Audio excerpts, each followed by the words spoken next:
This kiss made our friendship more complicated, intimate, but incomplete. Missed opportunities are just missed. We weren't there for each other when it mattered most. Even if we make up, this night changes things back to friends.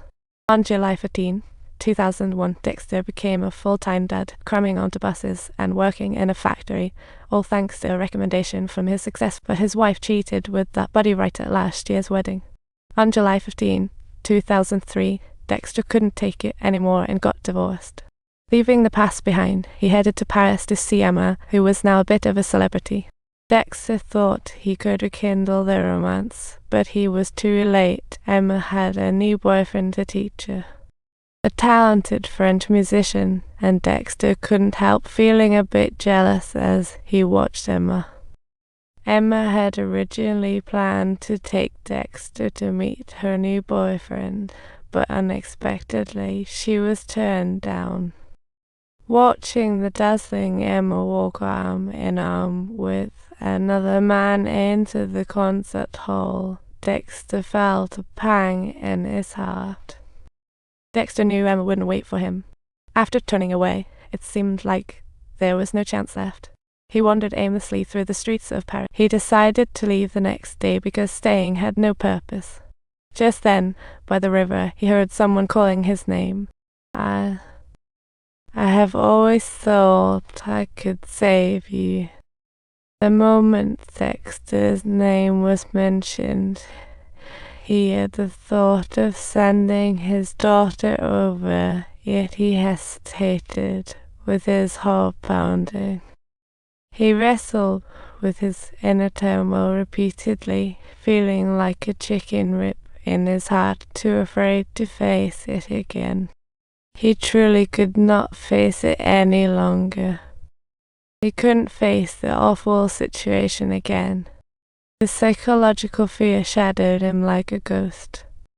Dexter had a child they shared, but parenting at this age is no walk in the park.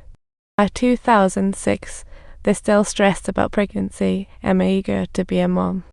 Dexter, on the other hand, was understanding and patient. He told Emma, "Let's catch a movie after work." Then they'd grab dinner and tackle the problem together. That day, Emma went swimming as usual. After swimming, she left Dexter a reassuring voicemail. "I'm running late, but I'm on my way. I felt a bit down this morning." Dexter waited for her at their date spot. Listening to Emma's message and thinking about their sweet meeting, he thought, "You're such an angel. I love you so much. How lucky I am to have you in my life." Emma walked through the streets and alleys as she usually did. But this time there was an extra sense of urgency and happiness, only for the joyful melody to abruptly end. They ultimately couldn't hold hands toward happiness. Their destination was different. Time really is a prankster. On July 15, 2007, Dexter clutched Emma's nightgown, crying once more. Her departure shattered his life. He had gotten used to numbing himself with alcohol. When he saw a girl who looked like Emma, he couldn't resist chatting her up, only to get a black eye from her boyfriend. He didn't even know how many times this awful life repeated itself before Helvey took him back to his father's house. On the way, his daughter scoffed, refusing to let his injured hand touch a precious bunny stuffed animal. Father and son sat in front of the TV for dinner, so I think this will be one of those unforgettable holidays. Every July 15th, Dad chose not to say much. This was their most heartfelt moment. I think the best thing you can do is to live your life to the fullest. Just as if Emma is still right by our side, right? I don't know if I can do it. You can, you absolutely can. What have I even done in these past 10 years? 2 years later, Dexter opened a constitutional theme store. His life seemed to be back on track, and guess who showed up on July 15th? Ian? He had given up on stand-up comedy for insurance, and had a family now. He came to say goodbye to the past. Though he once hated Dexter for winning Emma's love, he knew she had cared about him too. Subtitles, however, Emma's affection always lingered around Dexter. She yearned for him. Perhaps this is what people refer to as physical attraction. This connection was like a beacon illuminating Dexter and Emma's story. Watching Ian's perfect family, Dexter drifted into memories.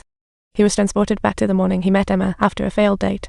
Subtitle: it was Emma who accompanied Dexter to ascend the Isle throne, but 6 years later he found himself there alongside his daughter instead.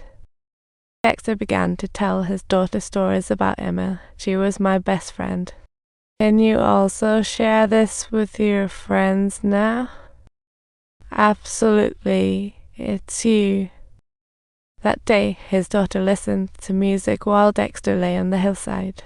He recalled that afternoon in 1988 when he and Emma ran down the slope, laughing.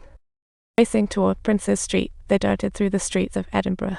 Just one more turn and they'd be back at the apartment, finishing with its subtitles. However, fate's arrangement altered the plot as Dexter's parents unexpectedly made a visit.